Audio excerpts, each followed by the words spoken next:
রোজা কি শুধু ক্ষুধা আর তৃষ্ণার নাম? না, রোজা মানে আত্মাকে পরিশুদ্ধ করা। আজ আমরা জানব কানের রোজা কি, এটি কেন এবং এত গুরুত্বপূর্ণ। আল্লাহ তাআলা কোরআনে বলেন, নিশ্চয়ই কান, চোখ ও অন্তর এগুলোর প্রত্যেকটির সম্পর্কে জিজ্ঞাসা করা হবে। সূরা আল ইসরা আয়াত নাম্বার 36। অর্থাৎ আমরা কি শুনেছি তারও হিসাব দিতে হবে।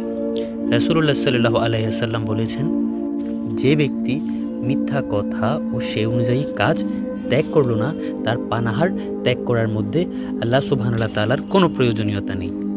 বর্ণিত আছে সহিহ বুখারী ও সহিহ মুসলিম শরীফের হাদিসে। তাহলে কানের রোজা কি? কানের রোজা হলো গীবত, অপবাদ, অশ্লীল কথা, গালাগালি, মিথ্যা এসব শোনা থেকে নিজেকে বিরত রাখা। কেউ পাশে বসে কারো দোষ বলছে, আপনি নীরবে উঠে গেলেন, এটাই কানের রোজা। কারো সমালোচনা হচ্ছে, আপনি বিষয় পরিবর্তন করলেন, এটাই হচ্ছে কানের রোজা। ইমাম গজ্জালি রহমতুল্লাহি আলাই তার বিখ্যাত গ্রন্থ উহইয়াউ উলুমুদ্দিনে উল্লেখ করেছেন, রোজার প্রকৃত উদ্দেশ্য হলো অঙ্গ প্রত্যঙ্গকে পাপ থেকে সংযত রাখা। শুধু পেটের নয়, চোখের রোজা আছে, জিহ্বার রোজা আছে, এমনকি কানেরও রোজা আছে।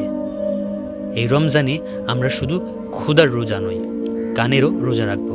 গুনাহের কথা নয়, শুনবো কুরআন তেলাওয়াত। অশ্লীলতা নয়, শুনবো উপকারী নসিহত। আল্লাহ সুবহানাহু তাআলা আমাদের সবাইকে প্রকৃত তাকওয়া অর্জনের তৌফিক দান করুক, আমিন। আমাদের ভিডিওটি ভালো লাগলে তা লাইক, কমেন্ট এবং শেয়ার করুন। আর রোজ এরকম নতুন নতুন ইসলামিক সত্যি কাহিনীগুলো জানতে চাইলে আমাদের ইউটিউব চ্যানেলটি সাবস্ক্রাইব করুন এবং ফেসবুক পেজটি ফলো করুন। জাযাকাল্লাহু খায়র।